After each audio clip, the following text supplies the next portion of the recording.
All right. Moving on, it is still transfer window, and a lot of Nigerians are still seeking for a move out there. Now we've seen we're going to be talking about transfers since the window is still open on the show. But we've seen Nigerians make moves in the transfer window. We've touched on several one of them, Joe Aribo, Tawawuni, and all that. But I read an article this past weekend on Wilfred Ndidi. Now Wilfred Ndidi talking about DMs in the world. One of the, in terms of numbers, is up there, top three, putting on tackles, interceptions, and all that.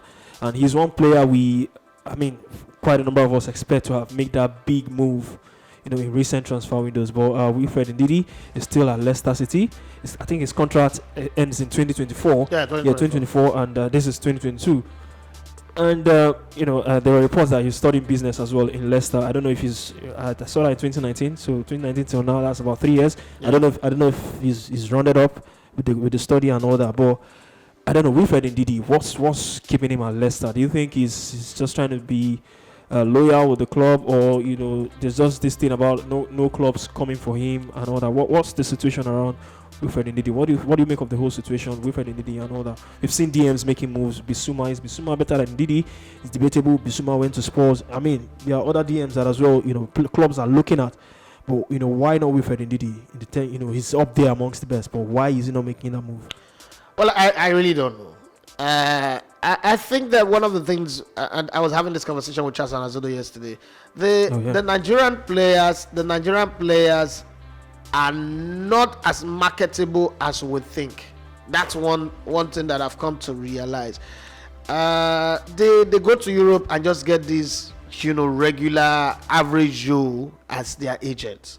Okay, they don't really have agents who can pass through the doors and broker proper deals that will make for the past 3 seasons.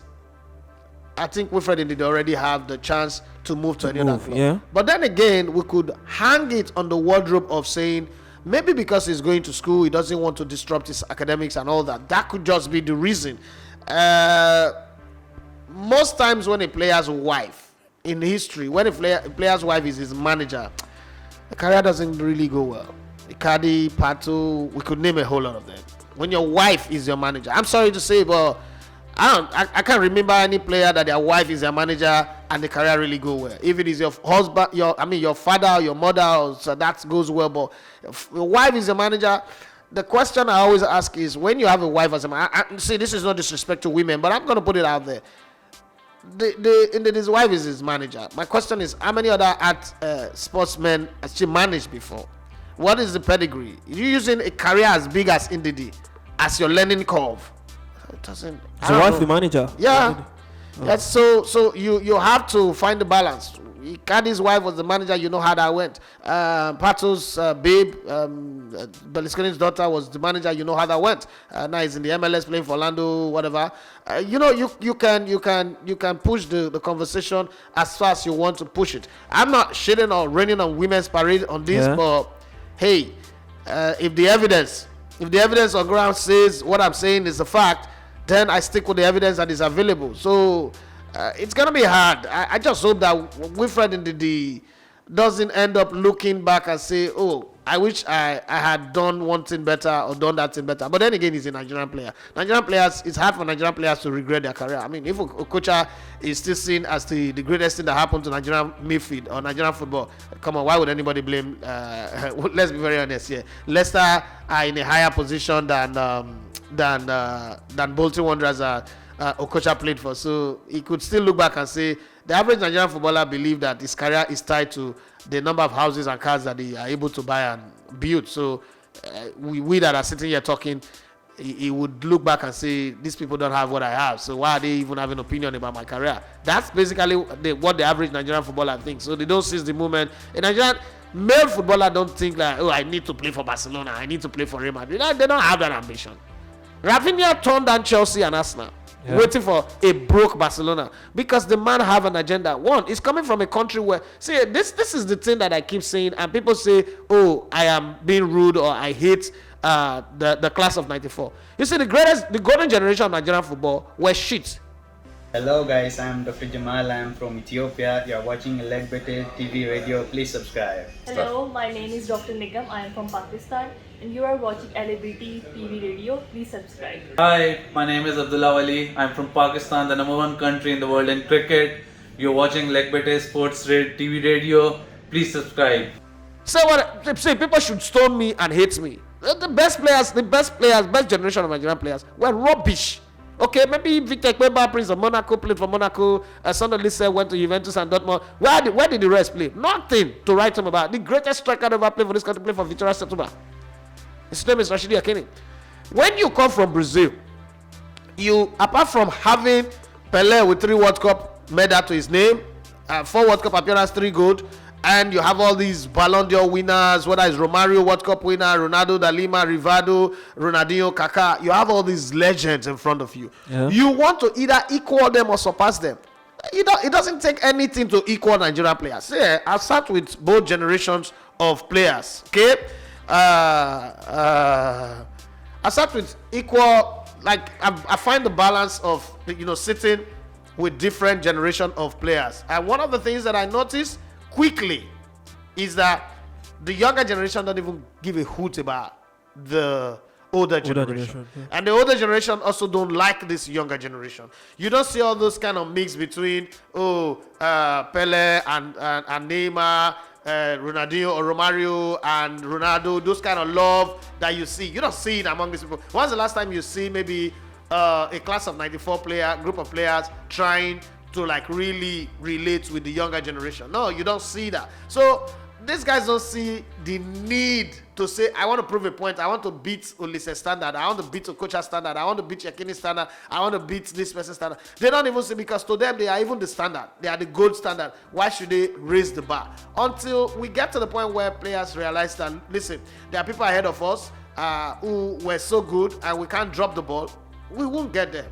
Countries like Jamaica and their athletes are always trying to run and do. I was telling a friend that, does he realize that Usain Bolt went to the Olympics in Athens and he couldn't make the semifinals? He fell out in the quarterfinals. He didn't qualify for the semifinals. People forget that Beijing was where he came off and performed, and then London 2012, and then Rio 2016. But it was in 2014. I mean 2004 in Athens. People don't, as a matter of fact, there are not too many people, because almost everybody has spoken to about that one. Forget whether that is. Now, if you look at all the, whether you are Blake, whether it's whoever is coming, always look at themselves and say, okay, I don't want to be Ashafa Powell. I want to be Usain Bolt. So that's the standard. In America, it's the same thing. You want to be Carl Lewis, you want to be Michael Johnson. Forget what happened with him yesterday, feeling the menace of Nigerian fans. But there are people you want to be like. Marion Jones, even though she was knocked out by drugs, but you want to be on those standards. The same thing. Look at the NBA. No matter how you play, they'll come. Are you up to Kareem Abdul-Jabbar? Are you up to Magic Johnson? Are you up to Magic Johnson, Michael Jordan, or Kobe Bryant, now LeBron James, Steph Curry? People are always trying to catch up with their heroes. The thing with our sports, our football, it's sad to say, we don't have heroes. We don't have heroes in our football. At any level, we don't have. And that's the problem. The generation, there's going to come a generation who will realize that. So the golden generation, you call them heroes? Like heroes how now? Heroes how? Say what did they do? They win the Nations Cup 2013. Some ragtag team went to win the Nations Cup 2013. If even they call that generation, you know, say calling that 94 generation heroes or golden generation, it's an insult to the 1980s generation. Okay, they didn't qualify for World Cup. You went to the World Cup and got to second round. Stephen Keshi took a team, ragtag team, within 18 months, put them together, win the Nations Cup in 2013, went to the World Cup and got to the round of 16. So what makes them hero? Like they won the World Cup? No, that's not golden generation called heroes here. Golden generations win things that people have not won before and set the bar very, very high. So you can't just put those people and say they're heroes. Whatever make them hero that time, events have overtaken it. People might not agree, and it's the kind of country that we live in. People might not. Let me give you a very typical example. 4 years ago, when we were pursuing the election, people said the reason why Atiku should not be voted for was that if he gets into power, he will sell an NPC. Right? An NPC had just been sold a couple of days ago. Is anybody complaining? You understand? Yeah. That's how our compass is. We don't even follow the things that we say. Some of the things that make us say the things we say, we don't even know why we're saying them. Right? It's the same thing with football. They might be called Golden Generation in 94 because they qualified for the World Cup. But events have overtaken it because many other teams have come and qualified for the World Cup and got into that round of 16 that they got to. That their record is no longer as relevant as we used to. It's like the old community. The person who went to Standard 5, Primary 5, is the most educated person. And then event will come and somebody go to college. Okay, that person becomes the most educated. Before you know, somebody goes to university and it becomes a different conversation entirely. And then you see people goes to get masters, people go get doctorate, and people become professors. And then your primary 5 becomes so very, very irrelevant. Unfortunately, in Nigerian football, our standard 5 or first school living is still the standard bar. It's still the diamond standard, not even good standard for Nigerian football. That doesn't make sense now. Come on. All right, for Wilfred Ndidi, I mean, his current market value on transfer market is 60 million euros. Nobody's going to put that money. And with the contract expiring at 2024, 60 million euros, and he's becoming a bit injury prone. I don't know what's Nobody's going to pay 60 million. Even Leicester not go fit to say make anybody come pay 60 million for Wilfred Ndidi. He's 25, and I don't know, maybe he should be in line. How much is his salary? How much is he earning? I am not really sure at the moment. So, but I think he should be in line for a contract extension to just, so that they could sell him for a handsome amount of money. But I mean, like I said, he's seen Ndidi on the sidelines with injury recently. It's not really a good one to see for one player who's been durable for some seasons, and now picking up injuries upon injury. Remember, he missed the tail end of last season.